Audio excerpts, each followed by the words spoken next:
Well, hello, good afternoon. My name is Gable. I am a 21-year-old politics graduate.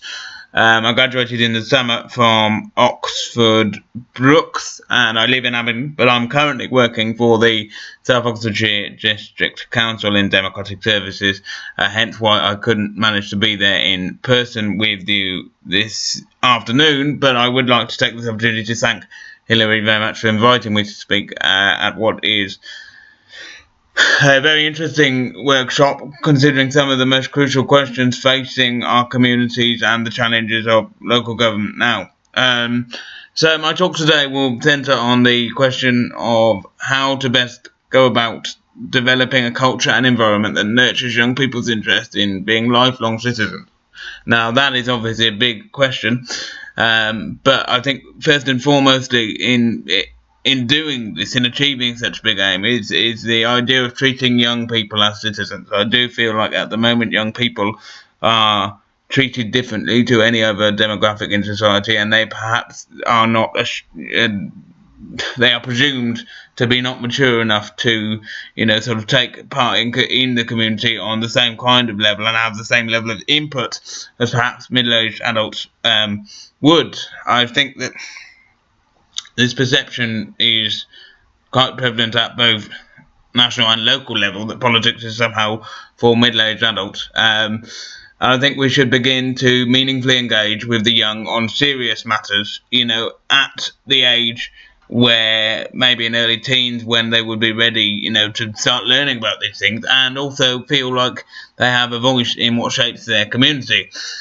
I mean, for example, I was very recently involved in an early public consultation for the Abingdon Community-led Plan, which is a very good initiative aiming to give citizens more, more input over how their community is run. But when I went to this workshop, which drew in about 40 people, I found myself being the only one there that was under the age of around 35, and it struck me there that the scale of the challenge around youth engagement in local democracy and in our communities is very big, because I think there are numerous barriers that prevent young people feeling like local government or indeed community management is a domain where their input will be welcomed. I think often when I was reading through some of the literature around the community-led plan, it's sort of the young people were given their own category.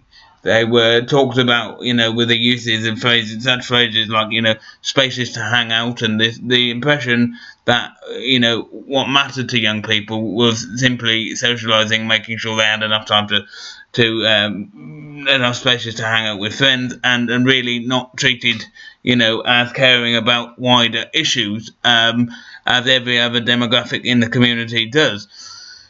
So really, I think that is damaging. Those kind of perceptions are damaging, and they give young people signals from a very early age that they're not welcome to participate in the wider questions that are involved in running the community, which breeds a kind of apathy about the whole question of politics, political engagement, community engagement, what have you. But I would like to move on to just again reiterate that the perception that young people don't care about their community or the society at wider large is simply false. Youth disengagement in the political process is surely a very serious issue, as I've just outlined, but it is a product of a lack of faith, I think, in the system's capacity to deliver change or to deliver the kind of policy that meaningfully works for them, partly because their views are very rarely actually consulted on the big issues. Much of this is the fault, of course, of politicians and community leaders themselves, who understandably are more concerned about winning the support of demographics that do vote, which unfortunately statistically consistently have been shown to be older people, and thus winning elections.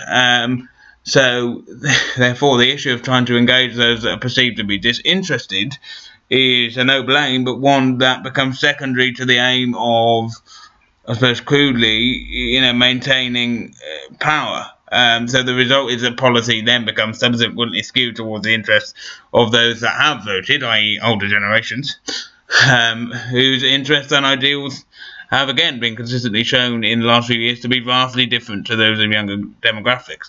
So what do we end up with here is a society that is perceived to be run in the interest of a middle-aged demographic that is not young people, all of this creates this culture in which politics is not seen as a young person's game, and in which young people do not feel they have an equal stake in society. So therefore, the concepts of citizenship, concepts of engagement, do not appeal because it is perceived as being not for them. I think, however, that we must harness the momentum of recent events and continue to trust, value, and encourage the opinions of young people. It is a very confusing time in politics when old certainties are being challenged, and the pace of change is rapid now, arguably more accelerated than at any time in recorded human history. I think to best embrace and utilise the opportunity that comes with such great change, one of the most important things is the idea of societal and community cohesion, and this is a concept that's proving very elusive almost across societies at the moment, as we appear to be moving in a more divided direction, whether that dividing line be class, whether that dividing line be age, economic status, whatever. It does appear that our discourse is becoming more divided and along partisan lines, and I think that the challenge of providing community cohesion, societal cohesion to all move in a different direction will obviously better equip us to deal with and embrace, as I say, the opportunities of the globalised world in which we live. But this cohesion that I talk about is only possible when the opinions of all people in society are valued. All major demographics feel they have a voice, and the youth are a crucial aspect of this. And I believe that recent events demonstrate that when young people are given the perception that something is at stake, that a big question around their lives is being asked, they do indeed get engaged in surprisingly big numbers. 3 events in the last few years demonstrate this. The first of this being the Scottish independence referendum in 2014, which of course is quite unique in this respect because votes were given to 16-year-olds, not 18, as is currently UK law. Now, polls and evidence show that 76% of this new demographic, 16 to 18-year-olds, voted, and of that proportion, 71% voted yes to the question of independence. So, again, quite a positive turnout among people that are often perceived to be too young to really care about politics, too busy just socialising in their friendship groups, finding places to hang out. But again, shows that they get involved and also speak with quite a homogenous voice on issues, so then 71% voted yes to independence on that occasion. Second example is, of course, the EU referendum in 2016, where polls showed that 64% of 18 to 24-year-olds voted. That's almost double the 36% that was initially forecast in that demographic. Now, I don't think that figure is high enough, but I do think it shows that young people were unusually engaged in the question of the EU referendum, the question of EU membership, and I think it was because EU membership came to symbolise something about the future in which we all had, the collective future, and it came to be a kind of forum for values to be played out and debated on the national stage. Again, the young people spoke with a fairly homogenous voice. 72% of those 18 to 24-year-olds that did vote voted to remain. The third example of this inner trend is the 2017 snap general election, in which again 64% of this demographic voted, and this was the highest percentage in any general election for 25 years. Again, this demographic predominantly spoke with a single voice. They predominantly are thought to have backed Jeremy Corbyn's Labour, and this surge in support, this surge in youth, that is meant to have thought to have had a big effect on the overall result. So again, challenging the perception that young people cannot have, a great influence. When they do turn out to vote, their votes matter just as much as any other demographic, and indeed they can swing elections. I don't think it's any coincidence that we're seeing youth engagement on the increase in these times of flux, when it appears as if values are on the table, but we should harness the momentum of these recent events, and really continue and use it as a springboard to, as I say, to bring back to my earlier point, to engage young people on the bigger questions, because this data shows that they want to be engaged. The other thing these examples prove is that wider society does tend to be out of step with the views of young people. I mean, as I said, 71% voted yes to independence in the Scottish referendum, but the vote was no. 72% voted to remain in the EU referendum, but the vote was to leave.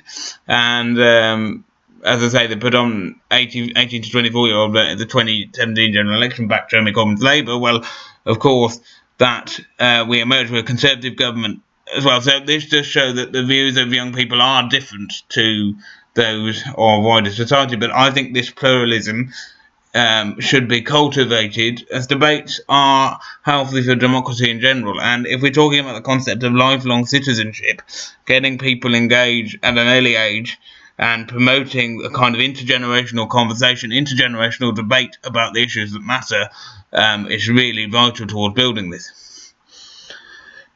In my opinion, such an ethos around debate and the cultivation of pluralism must be the basis upon which a new vision of lifelong citizenship is built.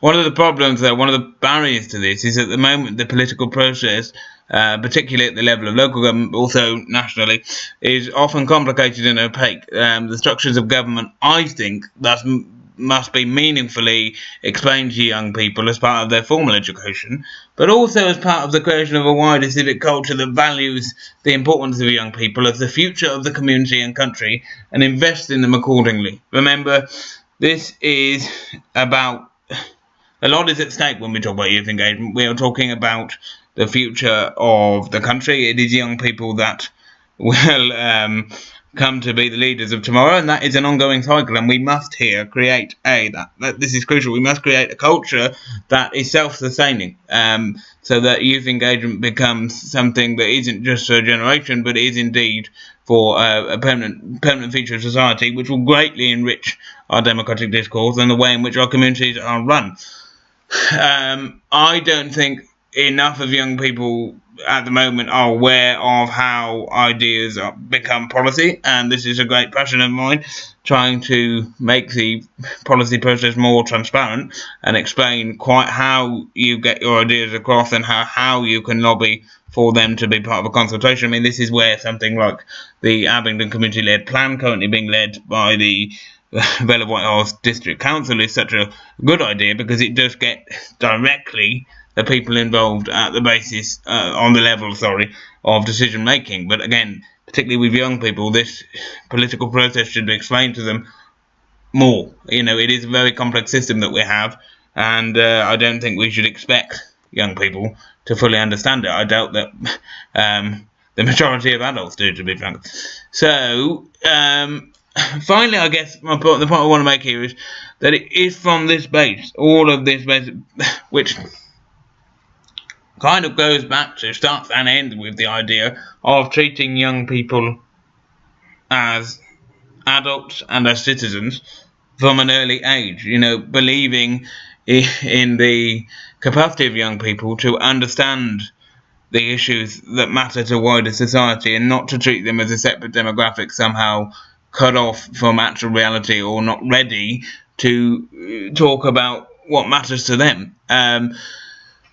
I think that when young people are trusted, encouraged and given this responsibility, they will not only be fully equipped for the duties of citizenship in later life themselves, thus hopefully creating this kind of lifelong pattern of engagement, both in the electoral process and also the community engagement matters, but they will also, of course, be keen to pass on that same level of opportunity to future generations. So if you have been given that perception that you can engage with politics yourself, then you are more likely to pass that on to your children. Yeah, well, that is it. I hope you enjoyed my talk. It's been a pleasure, and as I say, I wish you a great time at the workshop. Thank you.